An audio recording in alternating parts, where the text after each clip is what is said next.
In this video, we're going to be talking about productiveness as the adjustment of nature to man from Chapter 8 of Leonard Peikoff's book, Objectivism, the Philosophy of Ayn Rand. Stay tuned.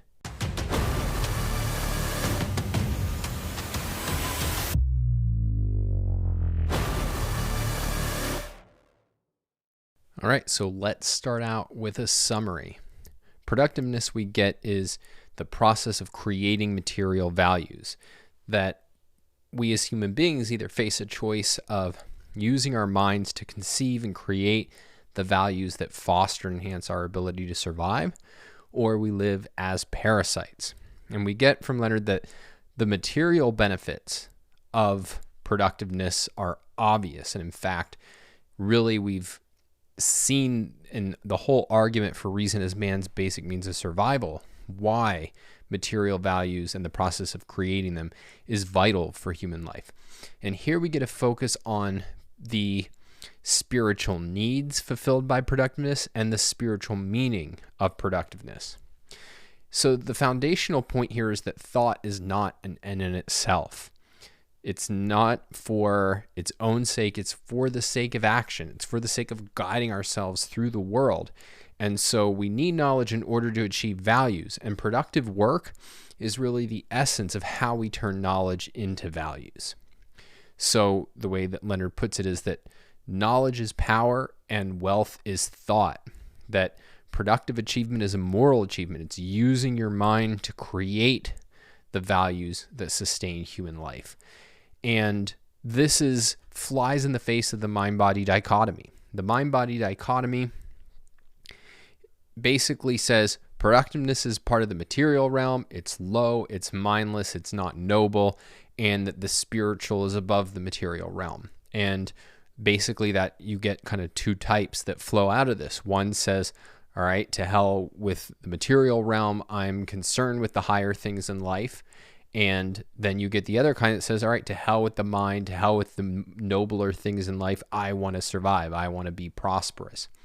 And Objectivism rejects that. It says that productiveness is noble precisely because it is both a realm that embodies and requires our highest virtue of rationality, and because of the consequence, which is the achievement of human flourishing. The role of productive work in life, part of to say that it has a spirit, that it fulfills a spiritual need, is to say that it is essential to the achievement of purpose. So purpose is one of the primary values that Ayn Rand lays out, and it's wider than productiveness because it's being purposeful in every aspect of your life. If we think about what focus is, it's bringing your mind into a purposeful state of alertness, a purposeful pursuit of awareness. And governing your life by purpose means knowing what you're doing and why. And the role of productiveness is to make it possible to translate that into a whole way of living, to be purposeful in every aspect. You need a central purpose that's going to integrate all of your actions, and it's only a career that can fulfill that. You can't integrate your life in a purposeful way around other people or around recreation. In order to create a rational hierarchy of values and live a purposeful life, it has to be integrated around production, around a productive career. And so the way that Leonard puts it is, work is necessary not only materially, but also spiritually or psychologically. It is the sole means by which a person can sustain across his lifespan an active mind and a goal-directed course, and thereby remain in control of his brain and actions. Productiveness constitutes the main existential content of virtue, the day-by-day substance of the moral life. And so we end with the idea that what productiveness demands is not any particular scale of achievement. It's not that like the more moral you are, the more money you'll make, or vice versa. It's rather about using your mind to its fullest extent. It's that you're always growing in your ability to create values. And if you're doing that, then you are practicing the virtue of productiveness to its full extent. So let's then step back and look at our MPI analysis. The principle here is that to live, you need to rearrange the metaphysically given in order to sustain your life. You need to adjust nature to fit the needs of human beings. Intellectually, it's that you have to exert mental effort to determine what values to create and why they're worth creating and how to create them. And then existentially, you have to exert the physical effort to actually create them. The metaphysically given fact that productiveness recognizes is that man achieves values by producing, and therefore the moral guidance is go out and produce them. So I want to talk a little bit about this idea of purpose, and in particular distinguish an ultimate purpose or the kind of primary purpose of your life with the idea of a central purpose, because I think they often get confused, but there's an important distinction here. So for objectivism, we should always be purposeful. We should always have an answer to the question of what for, as Francisco puts it in Atlas Shrugged. It's that we define what values we want and we go after them. And this is what Ayn Rand talks about as final causation, of being a disciple of final causation. So here's how she puts it in her essay, Causality versus Duty. In a rational ethics, it is causality, not duty, that serves as the guiding principle in considering, evaluating, and choosing one's actions, particularly those necessary to achieve a long-range goal. Following this principle, a man does not act without knowing the purpose of his action. In choosing a goal, he considers the means required to achieve it. He weighs the value of the goal against the difficulties of the means and against the full hierarchical context of all his other values and goals. He does not demand the impossible of himself, and he does not decide too easily which things are impossible. He never drops the context of the knowledge available to him and never evades reality, realizing fully that his goal will not be granted to him by any power other than his own action, and should he evade, it is not some Kantian duty, Kantian authority that he would be cheating, but himself. Now, your highest purpose from objectivism's perspective is the achievement of your own happiness. This is your ultimate what for. So why am I doing something? You can always ask, well, what for? What for? And if you remember our discussion of the meta-ethics, of the relationship between values and life, the way that Ayn Rand gets at this connection of how can life be the ultimate goal, the ultimate value, is because we can ask what for, and then it climaxes into life. And as she argued, and we'll talk about more in a later section, she viewed life and happiness as two aspects of the same achievement. But that your highest moral purpose, the thing that you're aiming at above all else, is your happiness. Productiveness is your central purpose. It's that to achieve your happiness, you need to be able to form a rational hierarchy of values of this is what matters to me more than this. And what objectivism says is that you cannot do that without making a productive goal your central purpose. Now, a career may not be your highest value, but it has to be the central value around which you organize your life.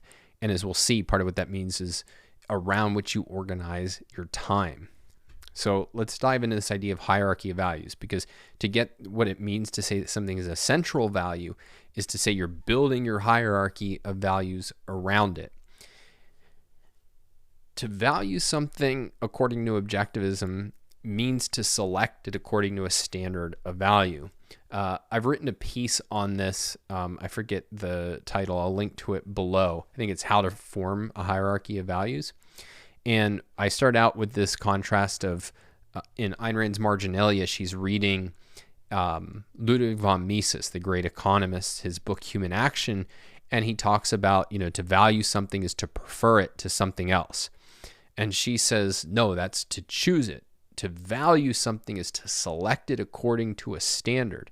And you might say nothing lives up to this standard. So it's like I value my wife not because, well, she's better than 10 other girls. It's because I have a conception of what I want from a romantic partner that this person embodies and lives up to, and therefore I value them, right? That's the kind of idea of you have standards and you're selecting things according to that standard. And we've gotten what the standard of value is, the moral standard of value, the fundamental standard by which we're selecting and evaluating things as man's life. But to live by that standard, to actually implement it, you have to be able to translate it into a hierarchy of values. So this is the way that Ayn Rand puts it in Introduction to Objectivist Epistemology. A moral code is a set of abstract principles. To practice it, an individual must translate it into appropriate concretes. He must choose the particular goals and values which he is to pursue. This requires that he define his particular hierarchy of values in the order of their importance and that he act accordingly. And the act accordingly is why a hierarchy is so important. And so you can think of it in the negative. Objectivism stresses and argues that you don't sacrifice. And sacrifice means to sacrifice a higher value to a lower value or non-value. Well, how do you even have lower and higher non-values? How do you even decide what is a sacrifice? It's precisely because you have a hierarchy. You have a ranking of what's more and less important to you. And that's what's going to allow you, if you want to think about it negatively, not to sacrifice, or to put it differently, it's what allows you to pursue your highest values and not get detracted into things that are less important. Well, how do you actually create a hierarchy of values? And here, what we get with productiveness is a central piece of advice.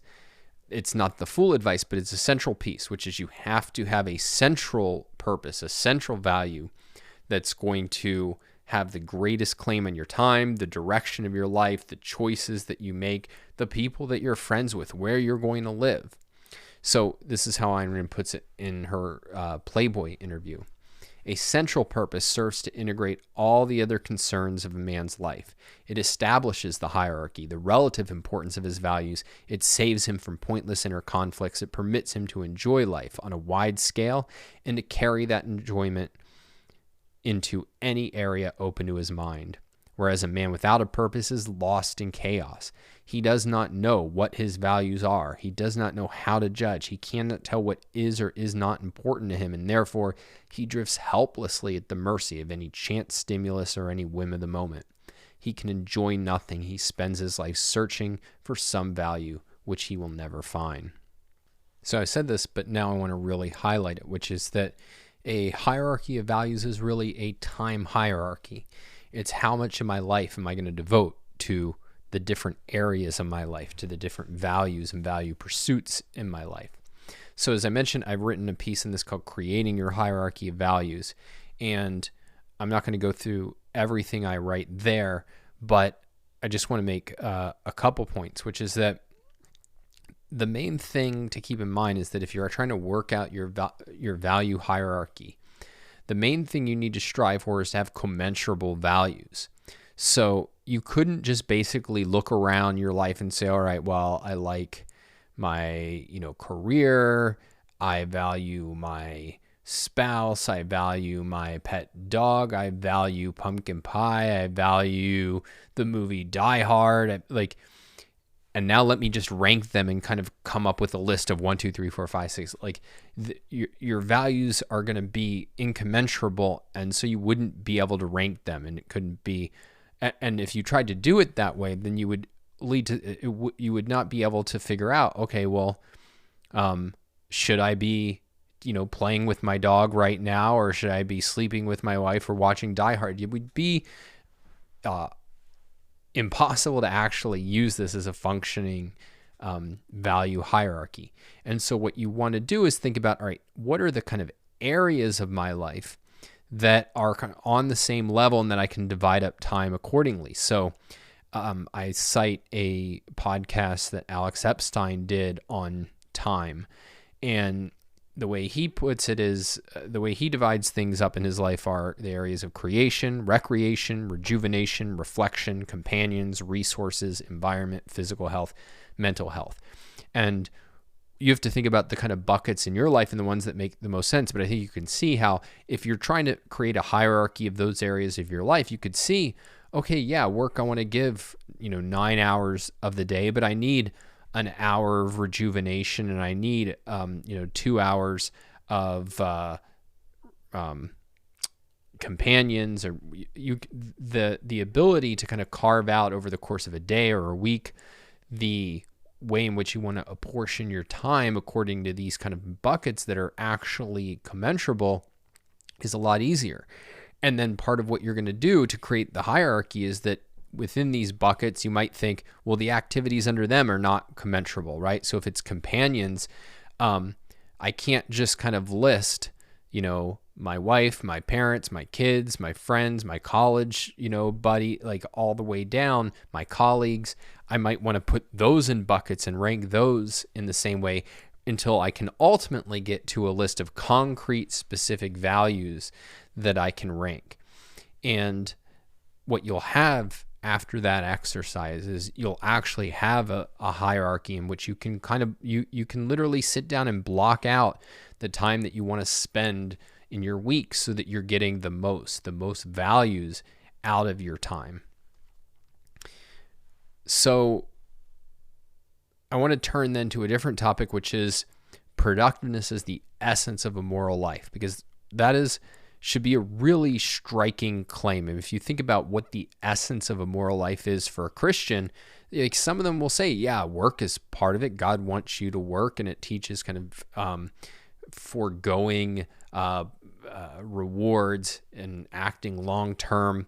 But the essence of a moral life, no, the essence of a moral life is faith, hope, and charity. And so you could think of something like, the bishop from Les Miserables. He's the moral ideal because he's devoted his life to the poor. And that's kind of the conventional picture of what's the essence of a moral life. Even if work fits in there somewhere, nobody would put it at the center. And it's really important in this regard to see how radically different it is to think about Ayn Rand's statement that she, which I think she made not off the record, but to Leonard Peikoff in personal conversation, that she couldn't have developed the objectivist ethics before the Industrial Revolution. And I want to recommend a really good talk by Onkar Ghate. I think it's called Productive Achievement, and it's on YouTube. And again, I'll try to remember to link to it in the show notes. But he really spends some time on this point that what the Industrial Revolution makes clear is that our means of survival is fundamentally different from animals. It brings to the surface what our means of survival is, and is that, animals survive through kind of repeated patterns of action generation after generation, whereas human beings survive by using reason to transform our environment.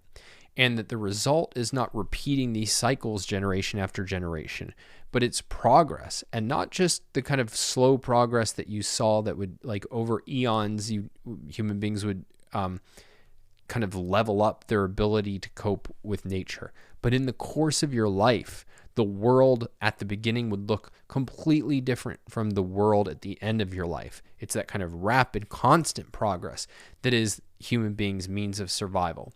And part of Ayn Rand's view, or what's going on in her ethics, is saying, given this fact, this striking fact that the mind can transform life for the better in the space of years, we need to rethink morality. We need to rethink moral principles.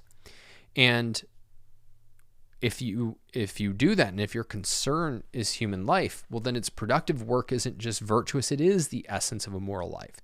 So life is just pursuing values. It's pursuing, achieving, and enjoying values. And the way to do that is to create the values that our life requires.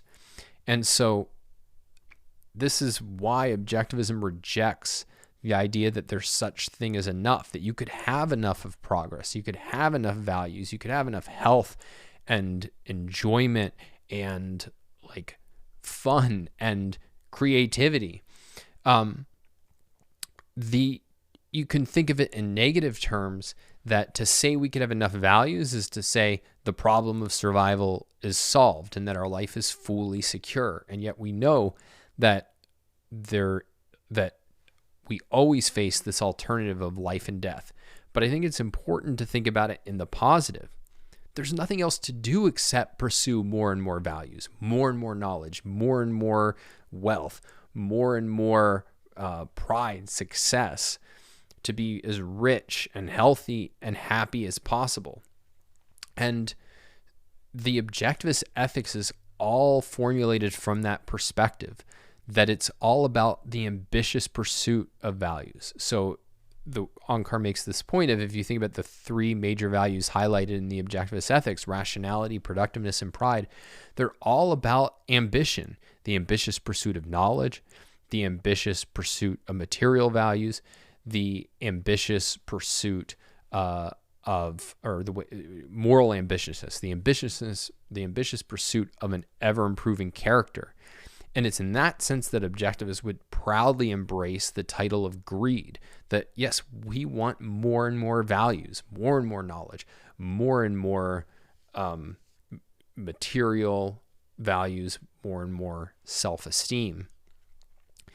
And part of what I want to bring out from that is that it's important that we view productive activity not as solely a means to values, but as itself a value. So it's, yes, like you need to work in order to be able to see the movies you want to see and pay the rent and buy health insurance and groceries and things like that. But just as importantly, and in fact, I think in the final analysis, more importantly, the reason that you buy groceries and pay the rent and everything is so you can continue to do creative work. That this process that pursues values, creates values, is itself a profound value. And if you look at Ayn Rand's heroes, it is the kind of core meaning of their life, whether it's the life of an architect for Howard Roark, the life of somebody running a transcontinental railway for Dagny Taggart, the life of an inventor for John Galt. You can put it a different way, which is that creativity and achievement are the essence of life. And for a human being, conforming to reality is primarily about understanding reality so that we can creatively transform it in the image of our values. And that's why you don't have, the moral heroes of Atlas Shrugged and The Fountainhead. It's not the bishop sacrificing for the poor, or even monks meditating in a cave. It's architects, industrialists, inventors, novelists. It's creators. And we can connect this to the virtue of rationality, which is the primary virtue. So Ayn Rand calls rationality her only moral absolute. And we have talked about the way in which it's the primary virtue. And you might think then, okay, well, given that kind of high praise for rationality, how can we say that productiveness is the essence of morality? And if you remember our discussion of the validation of rationality, the validation of reason as man's means of survival, we were primarily looking at its role in producing material values. That was at the heart of understanding reason as man's basic means of survival. That was the evidence. And so rationality is dedication to your rational faculty, but why is that dedication necessary? Why is rationality a value? Because it is our tool of survival. And the essence of what it means to be a tool for our survival, it's a tool for producing values. It's a tool for creating values. And so what Productiveness is highlighting is it's using your mind to create. That is the essence of what morality is telling you to do. That is what it means to live a moral life. At the heart of it, it's using your mind to understand the world so you can create the values that allow you to live in the world. So I want to end by talking about kind of practical advice, and I want to focus on a debate that's really taken place maybe over the last 10 years about this idea of, should you follow your passion? And really since maybe the 90s, this has been kind of the conventional wisdom. And it's actually one of the few times I largely agree with the conventional wisdom that like you should find a career that you're genuinely passionate about, that gives you deep kind of enjoyment. But other thinkers, including people whom I really respect, like the thinker Cal Newport, argue that that's really bad advice. And what he argues is that the way we feel passionate about work, and I don't even know if he would use that exact phrasing, is when we've developed and cultivated a valuable skill set, when we can support ourselves and do work at a high level and therefore enjoy doing the work. And that what you really want to do is focus on cultivating valuable skills, and that will lead to passion rather than the other way around. And my own view is that this is, in the end, a false dichotomy. So I'd say for some people, your passion jumps out at you, and often at an early age. And so you can think Ayn Rand as a preeminent example of somebody who knew, I believe, since the age of 9, that she wanted to be a fiction writer. She wanted to be a novelist. And even thinking about myself, I knew from a very young age what I wanted to be was a writer. And then by the time I was a teenager, I knew that my ideal was to write about objectivism. But for people who don't already have, who don't find themselves having this kind of deep, specific passion about what they want to do, you can tell them to pursue their passion, but it's not very useful advice. I mean, after all, if they knew what they were passionate about, they wouldn't be asking, what should I do with my career? And so here, I think it's right that what one should be pursuing and thinking about is not looking around and going, well, am I passionate about selling shoes, and so therefore I should work at Nike? Or am I passionate about space travel? I should go try to work for NASA or Elon Musk. What you want to be really searching for is what is the valuable skill set I want to develop, but you can think about it in terms of passion. What way of using my mind am I actually passionate about? Do I enjoy? And just to give an example of what I mean, I had a friend years ago who we would play, different kinds of games and board games and things. And he would always crush me. And it would be because he would be very methodically test out different strategies and tweak different strategies over and over again, very methodically, until he discovered the optimal strategy for a game. And to me, that sounded like hell on earth. And I mean, no surprise, he was also like a computer engineer whiz. And the way he liked using his mind was this very methodical testing, step-by-step incremental improvement. And whereas I like kind of big, bold, creative thinking, large-scale integrations, deep fundamental insights that kind of simplified a whole big complexity. It was, we naturally were attracted to different ways of using our minds. And I think that's really what you want to search for. And what you think is, how do I like using my mind? And then what is a valuable skill set that I'm willing to put in the time to cultivate, that I'm willing to put in the years that are necessary to go from becoming somebody who's not yet competent to somebody who's mastered this way of functioning. And so it's very helpful in those kinds of cases to look back at questions that you can ask about different stages of your life. So childhood, teenager, and today, it's, what am I doing when I don't have anything to do? Maybe an even better question is, what do I do when I'm supposed to be doing other things? Like, what's my favorite form of procrastinating? And what you're assessing here is not the field. It's not, not necessarily the field. It's, you're assessing the kind of way of using your mind. Is it like a more engineering way of using your mind? Is it more of an interpersonal way of using your mind? Is it kind of creative thinking? You're looking for the kind of style. And I'm sure there's quizzes that probably have this divided up in really valuable, interesting ways. I haven't taken them, or at least I haven't taken them in recent memory. But that's the kind of thing I would want to get clear on. And then it's looking for opportunities to learn and develop that skill set, gain mastery. And then what you have then is you have a field where you're using your mind the way you like to use it. You're experiencing efficacy and achievement. And that's what I think in the end you'll fall in love with as a career. And there can be other challenges of searching for the right career, because careers come in packages. And the kind of quintessential example of this would be, the standard, the lawyer who finds that they hate law. And often what it will be is that, I like the kind of creative problem solving of creating briefs. I hate the high pressure. I hate the sales aspects of it, always having to win over clients. And so there it's, okay, well, why don't I transfer to like academia or a think tank or something where I'm able to get a different package, but still maintain the core way of using my mind that I really enjoy, and then the specific skills falling under that umbrella that I've developed. And so that's what I'd be thinking about it, the way I like using my mind, and then find an opportunity to get on the trajectory of learning skills in a field that is attractive to you, that involves using your mind that way.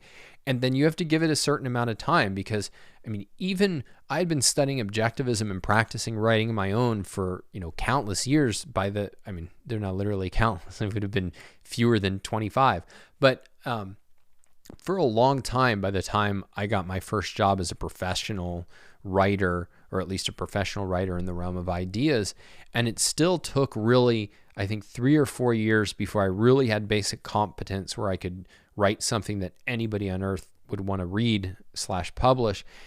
It took 5 or 6 years before I really developed my own style and had control of my abilities. And to the extent that I think that I've achieved mastery, I would say it's only been in the last few years, maybe the last 2 or 3. And so this can take a long time. And that period, particularly the very earliest period where you spend most of your time not feeling competent, not being able to achieve what you want to achieve, that is very hard and very frustrating. And you have to be willing to pay that price and not jump to the conclusion of, oh, well, it looks a lot greener, in the other pasture. And the kind of question to ask yourself is, okay, is this the frustration inherent in learning any difficult skill set?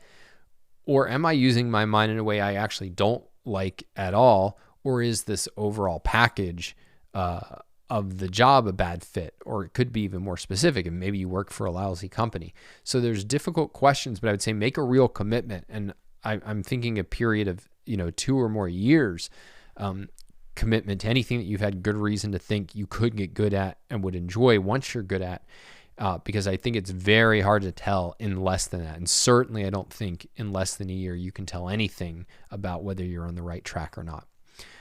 In terms of resources, here's 2 resources that I think are very helpful for somebody who's striving to find the kind of career that they want to engage in.